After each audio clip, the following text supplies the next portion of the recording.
The lecture hall smelled like ozone and something vaguely floral that Maya Chen could never quite identify. 30 species, 40 students, 1 human. She sat in the back row as always, stylus hovering over her datapad while Professor Kent droned on about quantum field manipulation. The Zeltharian instructor had 6 arms and 0 patience for questions he deemed stupid, which included approximately 90% of them. Maya watched Tarek, 3 rows down, his scaled green neck elongated in that way Ravaxians did when they felt superior, which was constantly. He had turned halfway in his seat, making sure his voice carried to the back. I am simply saying, Professor, that perhaps we should question the wisdom of allowing species from Class 5 death worlds into advanced theoretical programs. Their neural structures are designed for survival, not sophistication. Several students made sounds of agreement. Maya did not look up from her notes. She had heard variations of this speech 17 times in 4 months. The novelty had worn off around occurrence number 3. Professor Kent's middle left hand made a dismissive gesture. The admission board makes such determinations. Cadet Tarek, not second-year students who struggle with basic differential equations. Scattered laughter. Tarek's neck plates flushed purple, which meant embarrassment for his species.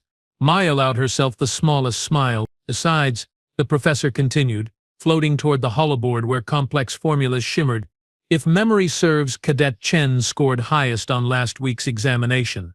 Perhaps you should focus less on her planet's gravity and more on your tensor calculus. Maya felt 30 pairs of eyes swivel toward her. She kept her expression neutral, a skill she had mastered in her first week at the Interstellar Academy. Show nothing. Give them nothing. Lucky guess, Tarak muttered, but he faced forward. The girl beside Maya, a Delphine named Alara with bioluminescent markings along her temples, leaned over, her voice rippled like water over stones. You should defend yourself more. He is insufferable. He is insecure. Maya replied quietly. Insecure people do not need responses. They need therapy. Lara's gills fluttered in what might have been amusement. You're strange for a human. I expected more aggression. Your species has such a reputation. We contain multitudes. Maya highlighted a particularly elegant equation on her screen. Besides, getting angry would just confirm what they already think. That you are primitive. That we are predictable. The lecture continued. Professor Kent moved into applied theory, discussing how various species approached problem-solving based on their evolutionary backgrounds. The Haven thought in swarm patterns. The crystalline processed information through light refresh. Humans, he noted with barely concealed condescension, relied heavily on pattern recognition developed from tracking prey across ancient grasslands. Maya stopped taking notes. She had read this material already, along with the next 4 chapters. The Academy library was extensive, and insomnia gave her plenty of time to stay ahead. Way ahead. The door at the front of the lecture hall whispered open. Maya glanced up, expecting another late student, and felt every muscle in her body suddenly lock into a different configuration entirely. 4 figures in matte black armor. No Academy insignia, weapons drawn. The lead one had his rifle already raised. Her hindbrain processed this in the space between heartbeats. Wrong posture. Wrong entry. Wrong everything. Everyone down. The shout came from the second figure, voice distorted through a helmet. Students froze. Professor Kent's 6 arms spread wide in confusion. What is the meaning? The lead figure fired. Not at the professor, at the ceiling. A chunk of the acoustic paneling exploded into fragments. Now students were screaming, diving under desks, scrambling for the exits. The 4 intruders spread out with military precision, blocking escape routes. Their weapons tracked the crowd, and Maya saw the charge indicators glowing hot. Live ammunition, not training rounds. Stay down. Nobody moves, but species panic differently. The Heaven student tried to phase shift. One of the attackers shot him before he finished the transition. His body collapsed, smoking, half in this dimension and half not. The smell of burned chitin filled the air. Real. This was real. Maya's heart rate had not increased. That was training. Her breathing had not changed. Also training. But her hand had already moved, fingers closing around the metal stylus on her desk. Tungsten core. Weighted, sharp point designed for precision touchscreens. She was still sitting. Everyone else was on the floor or running. She was exposed, visible, And apparently that meant target. The nearest attacker, the second one who had shouted, swung his rifle toward her. I said, "Down, human." Maya stood up instead. The attacker's helmet tilted slightly, probably confused by the audacity. His finger moved toward the trigger. She threw the stylus. The movement was economical, compact, and very fast. Her whole body coiled and released like a spring. The stylus flew straight, spinning, a silver blur in the recycled air. It hit the attacker's throat, right where the armor had a flexible joint. The tip punched through. He made a choking sound and stumbled backward. 1 second, Maya was already moving down the row of desks, keeping low, using the chaos. The third attacker turned toward the commotion. She grabbed a datapad from an abandoned seat and threw it at his helmet, not to hurt him, to obscure his vision. 2 seconds. While he flinched, she closed the distance, grabbed his rifle barrel and shoved it upward. He fired reflexively. The shot went into the ceiling. She twisted the weapon, using his grip against him, and brought her knee up hard into his midsection. The armor protected him from serious damage, but not from the kinetic shock. He folded. 3 seconds. The rifle came free. Maya spun, already finding the fourth attacker, who was bringing his weapon around. She fired twice, center mass. He went down hard. 4 seconds. The lead attacker, the one who had shot first, finally processed what was happening. His rifle was aimed, his finger was on the trigger, but Maya had already thrown the rifle she was holding like a spear. It hit him in the faceplate, shattering the visor. He stumbled, and Maya was there, grabbing the stun baton from his belt, activating it, and jabbing it into the gap in his armor at his ribs. He convulsed and dropped. 5 seconds. Maybe less. Silence crashed over the lecture hall like a physical force. Maya stood in the center of the room, surrounded by 4 unconscious or dying attackers, breathing normally.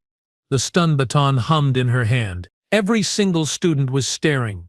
Professor Kent had gone completely still, all 6 arms frozen in different positions of shock. Alara spoke first, her voice barely a whisper. "What just happened?" Maya looked down at the attackers, at the blood pooling beneath the first one, at her stylus still embedded in his throat. She felt nothing. No satisfaction, no horror, just the cold clarity that had been drilled into her since she was 12 years old. "Threat assessment and neutralization," she said quietly. Then she looked up at the professor. "You should probably call security." Kent finally moved, one hand reaching for his communicator, but he kept staring at Maya like she was something he had never encountered before, like she was alien. Tarek had emerged from beneath a desk, his scales pale. "How did you... You are just a student, right?" Maya set the baton down carefully. Her hands were steady. "Just a student." The security team arrived in under 2 minutes, which was actually impressive. 6 heavily armed guards in academy uniforms burst through both doors, weapons raised, ready for combat. They stopped short when they saw the scene. One guard, a tall Anthorian with compound eyes, approached cautiously. "What happened here?" 4 individuals entered without authorization and opened fire. Professor Kent said, finally recovering his composure. "Cadet Chen neutralized them." He said it like he was describing something impossible, which, at his perspective, it probably was. The guards secured the attackers. 2 were unconscious. 1 was dead. The 4th was dying, making wet breathing sounds through his damaged throat. A medic rushed to him, but Maya could see it was pointless. She had hit the carotid artery. She had meant. Another figure entered the lecture hall, and the energy in the room shifted again. Director Sola, the Academy's commanding officer, was a Talarian who looked vaguely feline and carried authority like a physical presence. Her gold eyes swept the scene, cataloging everything, before settling on Maya. "Cadet Chen, come with me." It was not a request. Maya followed her out, aware of every whisper, every stunned face, every expression that had transformed from condescension to fear. She had spent 4 months being dismissed as primitive, limited, inferior. 5 seconds had changed that. Director Sola's office was all clean lines and military efficiency. She gestured to a chair. Maya sat. The director remained standing, studying her with an intensity that would have made most cadets squirm. "You killed someone today," Sola said finally. "Yes, ma'am," without hesitation. He was armed. He had already killed a student. Hesitation would have cost more lives. Indeed. Sola paced to the window overlooking the training grounds. Your application stated you had no military background, that you were a civilian from Earth, accepted on academic merit alone. Maya said nothing. She knew a trap when she heard one. That was a lie, was it not? No, ma'am. I have no official military service. Unofficial then. I took self-defense classes. Earth is dangerous in some areas. Sala turned, and her smile was sharp. Self-defense classes. Is that what we are calling it? She pulled up a holoscreen, and footage began to play. The attack, Maya moving through the chaos like water, like smoke, like something that had been designed specifically to kill. That is not self-defense, cadet. That is combat expertise at a special forces level. Maya watched herself, on the screen, measured, precise, lethal. I did what was necessary to protect my classmates, she said evenly. Oh, you did far more than that. Sola froze the image on Maya's face, emotionless and calculating. The attackers have been identified. They were members of the Sovereignty Movement, an extremist group opposed to human integration into interstellar society. They wanted to make a statement. They did, not the one they intended. Sola closed the screen. The question now is what statement you made, Cadet Chen. Because I am looking at you and I am wondering what Earth sent us. A student, or something else. Before Maya could answer, an alert chimed. Sola checked her communicator and her expression changed. Arden, come with me. Now. They moved through corridors filled with staring students. Whispers followed them like static. Maya kept her eyes forward, her pace matching the director's exactly. They reached the security center, where guards stood at attention. Inside, the 3 surviving attackers sat in separate interrogation rooms, visible through one-way glass. Medical teams had stabilized them. Now they waited. They are not talking, Sola said, but we ran biometric scans. She pulled up data files. All 4 are former military. All 4 received dishonorable discharges, and all 4 have connections to something interesting. She brought up a new image, a schematic. Maya's blood turned cold. This is a layout of the Academy's power grid, Sola continued. Specifically, the nodes that control our shield generators, the ones that protect us from orbital bombardment. She looked at Maya. 15 minutes before the attack on your classroom, someone tried to hack into this system. They failed, but they tried. Does that seem like a coincidence to you? No, ma'am. Neither does it to me. Sola's claws tapped against the desk, which means the attack on your classroom was not the main event. It was a diversion, or a test, Maya said quietly. Explain. Maya looked at the attackers through the glass, at their body language, at the way they sat resigned but not defeated. Like people who had already accomplished something. They knew they would not succeed, she said. Or people against an entire academy. That is suicide. But they came anyway. They killed 1 student and traumatized dozens more.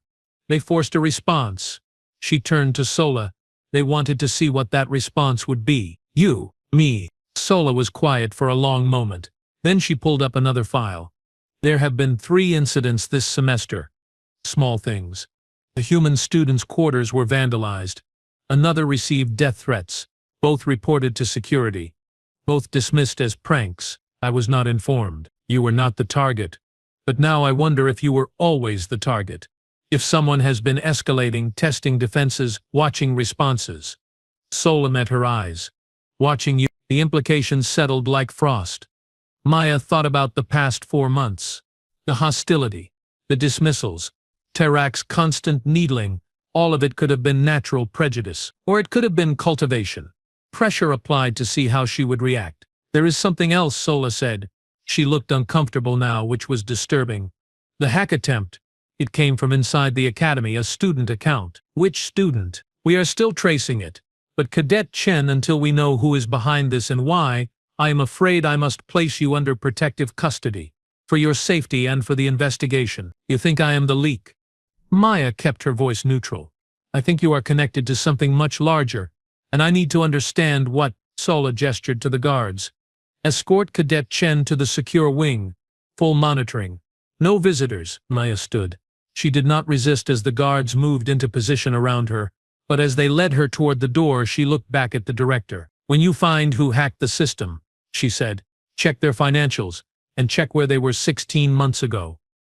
Before I even applied to the academy. Sola's ears flattened against her skull. Why? Because this did not start today. And it is not about preventing human integration. Maya smiled, but there was no warmth in it. It is about proving we do not belong here. By making sure we do not survive. The door closed behind her. In the secure wing, alone in a cell with transparent walls and constant surveillance, Maya sat on the narrow bed and stared at her hands. They had washed the blood away, but she could still feel it. Could still feel the impact of tungsten punching through flesh. She had not wanted this, had not wanted to reveal what she was, but they had forced her hand, and now everything was going to get much worse. Because the attack had accomplished exactly what it needed to. It had exposed her, made her visible, made her a threat, which meant the real move was yet to come. Maya closed her eyes and waited for the knife that was already falling. The surveillance feed showed 72 hours of nothing. Maya sat, meditated, exercised in the small space, and gave every appearance of patient cooperation. What the cameras could not see was her mind working through permutations, possibilities, connections. On hour 73, the door opened. Not Director Scylla. Commander Vex, the Academy's tactical instructor, a Krellian built like a tank with eyes that saw through deception. He carried a data pad. You were right about the financials, he said without preamble. The student account belonged to Cadet Tarek. Substantial deposits from an offshore network traced back to sovereignty movement funding. Maya stood slowly. Where is he now? Disappeared.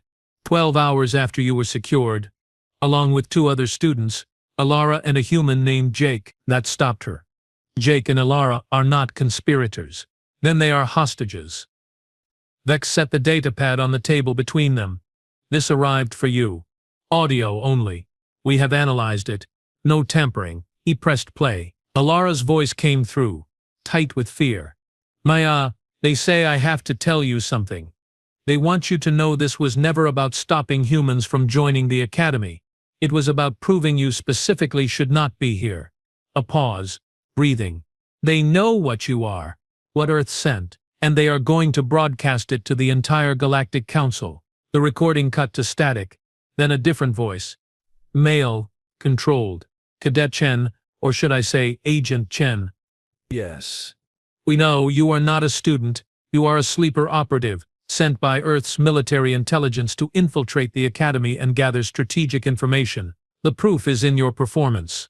No civilian moves like you did. No civilian kills with such efficiency. Architected Part 2 narrative structure, with precise word count calibration and plot logic. I need to continue Part 2 and build toward the climax and resolution. Currently I'm at about 2,480 words for Part 1, and need to ensure Part 2 is exactly 2,500 words. Let me continue the story with the conspiracy revelation, Maya's counter moves, and the emotional resolution. Key points for Part 2. Reveal that Maya was trained, but not as a spy. Show the real conspiracy and who's behind it. Include the hostage situation with Alara and Jake. Maya's strategic revenge using intelligence, not just violence, emotional depth and character moments. Strong resolution that vindicates humans. Final twist about Maya's true background. I need to count carefully to hit exactly 2,500 words for Part 2. Tatarak's voice now, smug even through the distortion. Tomorrow at noon we broadcast everything. Every classified file we pulled from your encrypted Earth communications. Every detail of your training. The Council will see humans for what they are. Infiltrators. Warmongers. Exactly the species that should never be trusted with advanced technology. The message ended. Vex watched her carefully. Is it true? Which part? Maya met his eyes. Am I trained? Yes. Did Earth send me to spy? No. She picked up the datapad, scrolling through the transcript.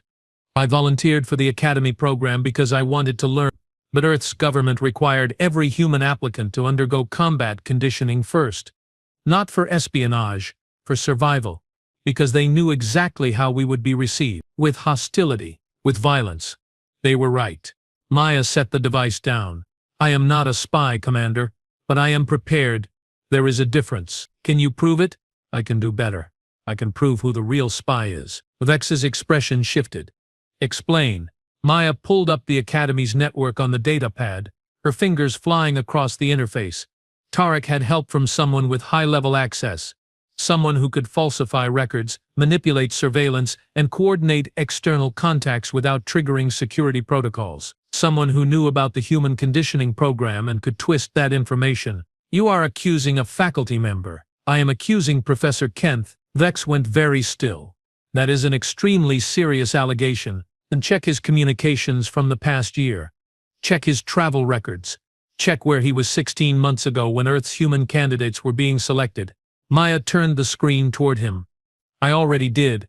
He spent 3 weeks on Earth, officially attending an academic conference, unofficially meeting with sovereignty movement leadership. The commander looked at the data. His jaw tightened. Why? Because he believes humans are an existential threat to the existing power structure. And he is right. Maya smiled grimly. Not because we are warriors, because we are adaptable. We learn fast. We innovate. Given a century, humans will be competing with species that have had interstellar travel for millennia. That terrifies people like Kent. So he orchestrated this entire situation. The attacks, the framing, the kidnapping. All designed to expose me as a spy and justify removing all humans from the academy. Maya closed the datapad, but he made a mistake. He believed his own propaganda about us being simple predators. He never considered I might actually be a student who pays attention. Vex stood. Where are they holding your classmates? I have a suspicion, but I need your help to confirm it. 20 minutes later, they stood in the Academy's Network Operations Center. Maya had convinced Vex to give her limited access, and she was running search algorithms through the facility's sensor logs. The attack disrupted normal operations, she explained, highlighting patterns on the display. But look at this. 3 subsystems stayed online that should have shut down automatically during the emergency. The East Wing laboratories. All 3 are registered to Professor Kent's research group. He is a quantum theorist. Why would his lab stay active during a crisis? Because one of them is not really a lab. Maya zoomed in on power consumption data. This one is drawing 3 times the normal energy, enough to run interference shielding, enough to hide captives from standard security sweeps. Vex was already moving. I will assemble a team. No. Maya caught his arm. He expects that. A tactical squad means he releases the broadcast immediately and probably kills Ilara and Jake. We need a different approach. What do you suggest? Maya pulled up building schematics. I go in alone, through the maintenance tunnels, while your team makes very obvious preparations to storm the main entrance. Kent watches the show, thinks he has time to negotiate, and I come in the back. That is extraordinarily risky. I am a death worlder. Remember? Risky is what we do. 10 minutes later, Maya was crawling through ventilation shafts that smelled like recycled air and old machinery. Her academy uniform was gone, replaced by tactical gear Vex had reluctantly provided. No weapons. She had requested none. I can do more damage without them, she had told him. The shaft opened into a maintenance corridor. Maya dropped silently, oriented herself, and moved toward the laboratory. Through the walls she could hear voices. Tatark, another student she did not recognize, and Kent, his measured academic tone incongruous with the situation. The transmission is ready. As soon as Commander Vex makes his move, we broadcast. The Council will see the footage of Chen killing that attacker. They will see the classified training documentation I acquired, and they will understand that Earth sent a weapon, not a scholar. What about the others? Turek asked. The Delphine and the other human. Collateral damage. Regrettable but necessary. Their deaths will be blamed on Chen. Another example of human violence. Maya felt something cold settle in her chest. Not anger. Calculation. She had given them every chance to be reasonable, to see her as human. They had chosen. She reached the door. It was locked, but the panel was standard issue. Maya pulled a small tool from her belt, courtesy of Vex's tactical kit, and bypassed the security in 40 seconds. The door whispered open. The laboratory was larger than the schematics suggested. Clearly modified. Holoscreens covered the walls showing news feeds, council proceedings, and a timer counting down. 12 minutes until broadcast. In the center, Ilara and Jake sat bound to chairs, both conscious but obviously drugged. Kent stood beside a control console. Tarek and 3 other students formed a perimeter, all armed with confiscated security weapons. Maya stepped inside. Every head turned. "Hello, Professor," she said conversationally. "Interesting research project you have got going here." Kenneth's 6 arms spread in a gesture that might have been surprise or resignation. Cadet Chen, alone, how disappointing. I expected more tactical sophistication. Did you? Maya walked forward slowly, hands visible, empty. Or did you expect me to bring an entire security team so you could martyr yourself? Sorry to disappoint. You cannot stop the broadcast. I do not need to, you already stopped it yourself. That got his attention. Explain. Maya gestured to the screens. You built this entire conspiracy on a false premise, that I am a government agent, but I am not. I am exactly what my application says. A student who happens to have survival training that every human candidate received. Not for infiltration, for protection. She smiled. Which means your big revelation is that humans prepare their children to survive in a hostile universe. Congratulations, Professor. You just proved we belong here. Tarek moved forward, weapon raised. You killed someone. That is not survival. That is murder. Self-defense against armed attackers is not murder. It is threat response. Any court in the galaxy would agree. Maya shifted her focus to Kenneth. But you knew that. You were counting on emotional response overriding legal precedent. You wanted fear, not facts. It does not matter. Kenneth touched the console. The broadcast still shows human savagery. The council will react. With relief, probably. Maya took another step. You keep talking about us like we are monsters. But we stopped the attack. We saved lives. We did exactly what any trained citizen should do when faced with violence. The only people who would be horrified by that are people who prefer victims who cannot fight back. Silence stretched. Lara made a sound, trying to speak through the gag. Maya caught her eye, gave the tiniest nod. Here is what happens now, Maya continued. You release my classmates. You surrender to Commander Vex, who is currently listening to everything through the microphone I activated when I bypassed your door, and you admit that this entire operation was designed to prevent human integration through manufactured fear. Kent laughed. It was not a pleasant sound. Or I take you apart, and it will not take 5 seconds. The temperature in the room dropped. Tarek's weapon shook slightly. He had seen what Maya could do. He knew it was not a bluff, but Kent seemed unconcerned. You are one unarmed student facing 5 armed opponents. Your confidence is admirable but misplaced. Is it? Maya smiled. Did you actually study human tactics, Professor? Because we do not win through overwhelming force, we win through knowing exactly where to apply pressure. She moved, not toward the armed students, toward the console. 3 steps, fast and fluid. Tarek fired, but Maya was already dropping, sliding across the floor. The shot went high. She came up next to the console, hand slamming down on the emergency shutdown. Every system in the room died. Screens went dark. The lights cut to emergency backup. Most importantly, the broadcast cue vanished. No! Kent lunged for the console, but Maya was faster. She grabbed his nearest arm, twisted, and used his momentum to throw him across the room. He crashed into a table, and suddenly 5 weapons were pointed at her. Bad tactical decision, one of the students said. Really? Maya raised her hands. Because from my perspective, you just lost your leverage, your broadcast, and your element of surprise. Commander Vex is entering the building now with a full security team. You can shoot me, but then you are just murderers with no justification, or you can surrender and maybe argue diminished responsibility. She locked eyes with Turok.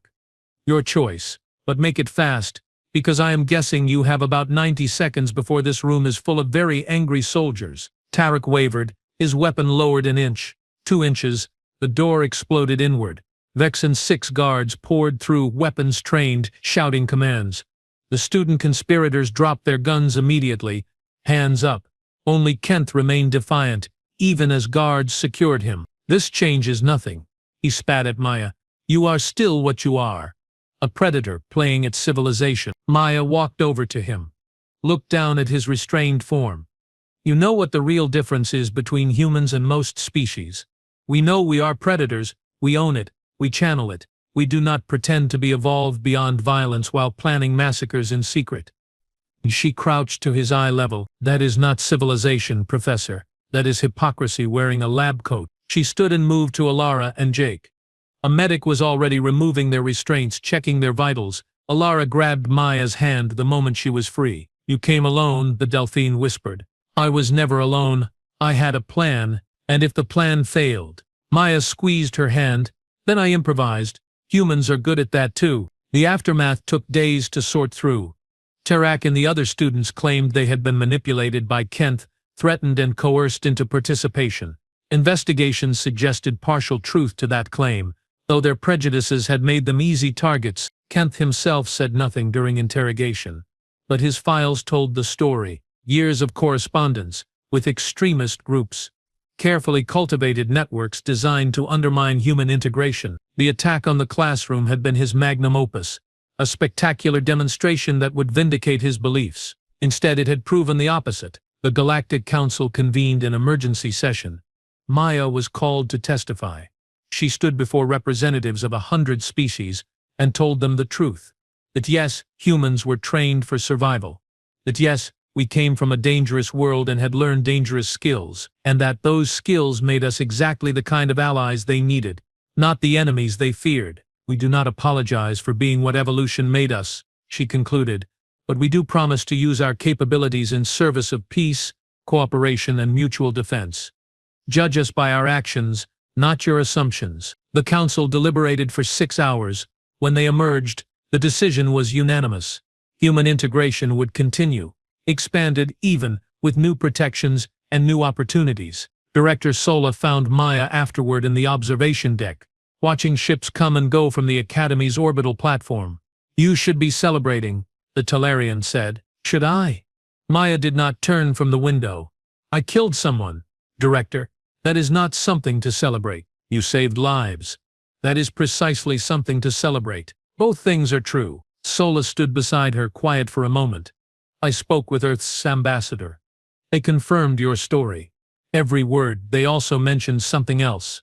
That you were offered a full military commission, elite forces, guaranteed advancement, and you turned it down to come here instead. I wanted to learn, not fight. But you can do both. That is what makes you remarkable, Cadet Chen. You chose knowledge over violence, yet you remained capable of violence when necessary. That is not primitive. That is wisdom. Maya finally looked at her. What happens now? Now, you finish your education. You become whatever you were meant to become, but you do it with everyone finally understanding that humans are not a threat to civilization. Sola smiled, showing teeth. You are a reminder that civilization sometimes needs defending, and that there is no shame in being good at defense. 2 weeks later, Maya sat in the back row of Professor Kent's replacement's first lecture. The new instructor was a human from Earth, a quantum physicist named Dr. Sarah Kim, who began her first class with a joke about Schrodinger's cat that got groans from 3 different species. Ilara sat beside Maya, recovered and cleared for classes. Are we going to discuss the irony that they replaced a professor who hated humans with a human professor? No, Maya said, smiling. We are going to take excellent notes and ace the midterm. You are genuinely strange. I contain multitudes. Later in the cafeteria, Tarak approached their table. He looked smaller somehow, diminished.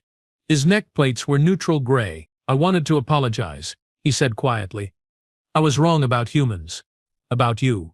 I let prejudice make me into someone I am ashamed of. Maya studied him for a long moment, saw genuine remorse, saw a person who had made terrible choices and was trying to be better.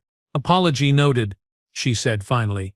But you do not get forgiveness from me, Tarak. You get a chance to prove you have learned something. Use it well. He nodded and left. Ilara poked at her food, which looked disturbingly like noodles but moved independently. Do you think things will actually change? I think we showed them something important, Maya replied. That being dangerous and being trustworthy are not mutually exclusive.